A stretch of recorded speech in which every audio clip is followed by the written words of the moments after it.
Assalamualaikum warahmatullahi wabarakatuh. Salam hormat buat para sesepuh dan bini sepuh.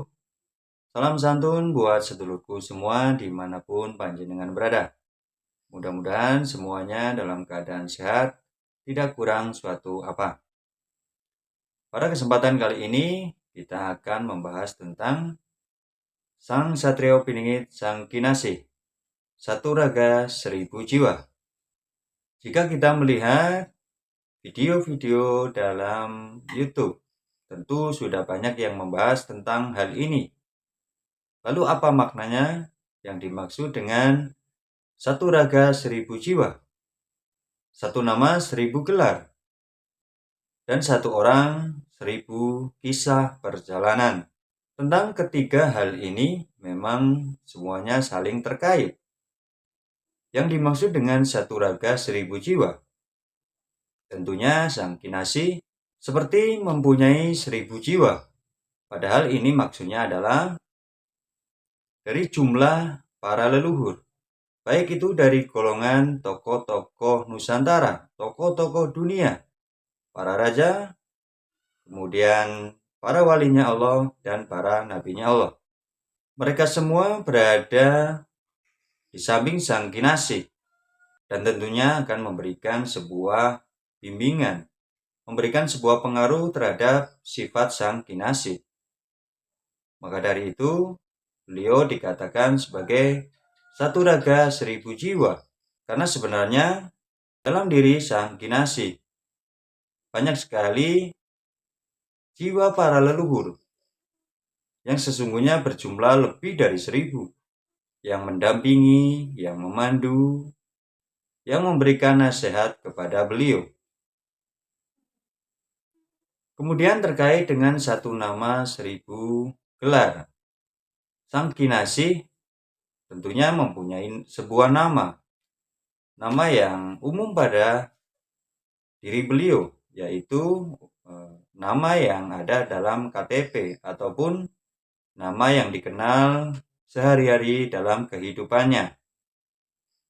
Namun di alam kegaiban, para leluhur semua mempunyai panggilan khusus, mempunyai panggilan sayang terhadap Sang Kinasihnya.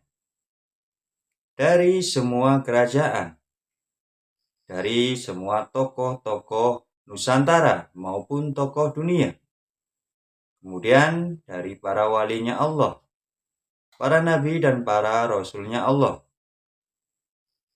mempunyai sebuah panggilan nama yang khusus, yang mungkin perlu saya sebutkan di sini. Salah satunya adalah Joko Lelono, Lanange Jagat, Jaka Samudra, dan lain sebagainya.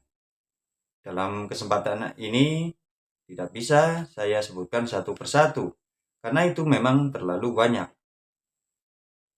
Itulah yang menyebabkan kenapa beliau mempunyai gelar yang sangat banyak, karena ini terkait dengan para leluhur yang ada di sampingnya, yang mempunyai panggilan-panggilan khusus terhadap dirinya.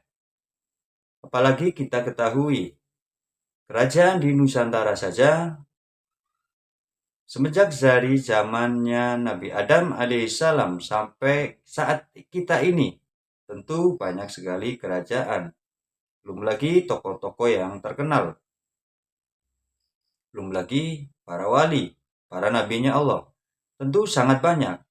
Sehingga gelar-gelar itu pun berjumlah sangat banyak.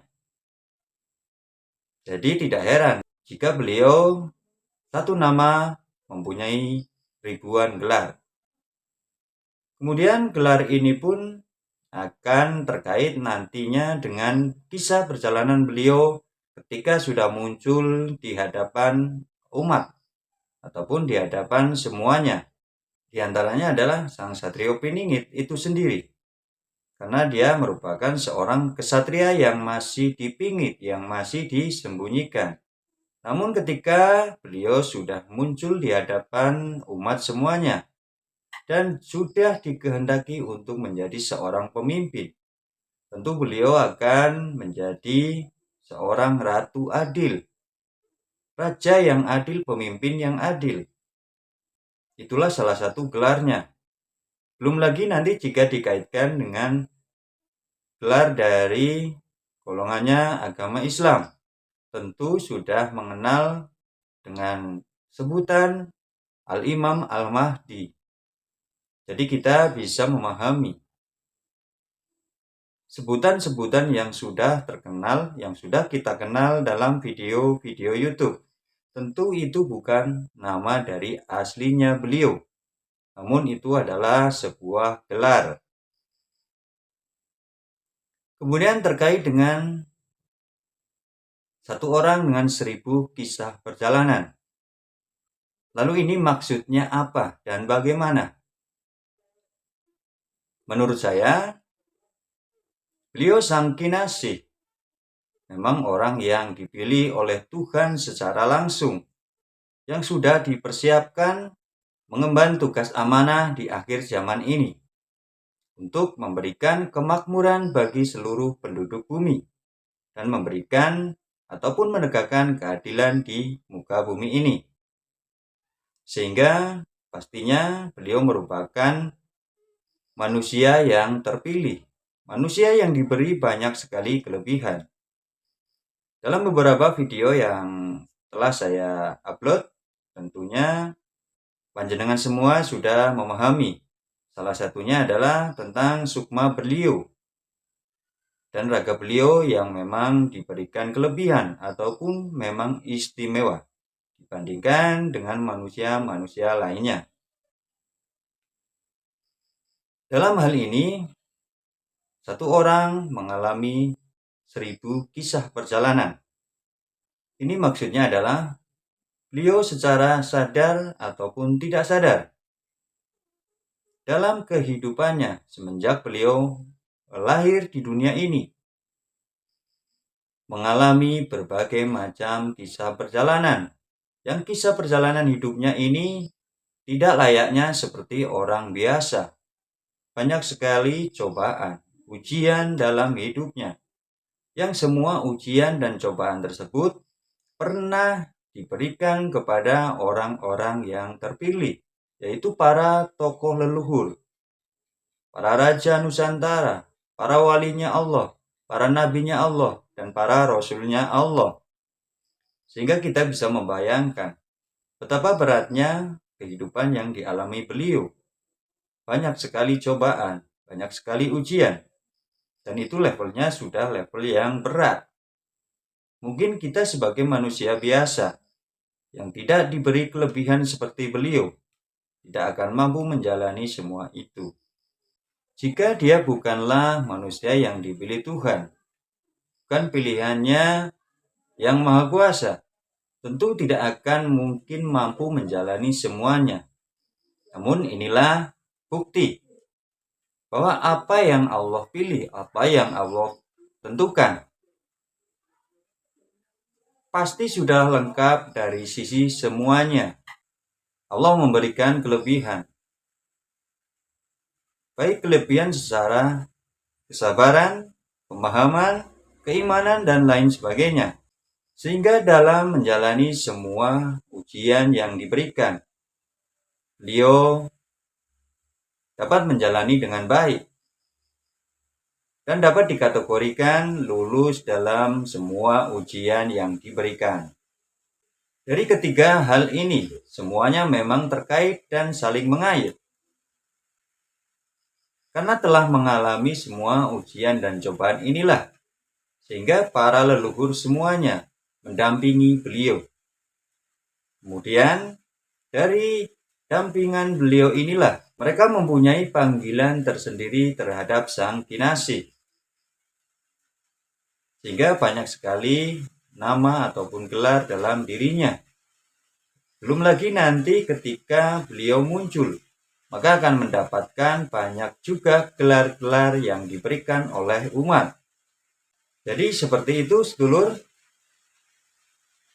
satu raga 1000 jiwa, satu nama 1000 gelar, dan satu orang 1000 kisah perjalanan.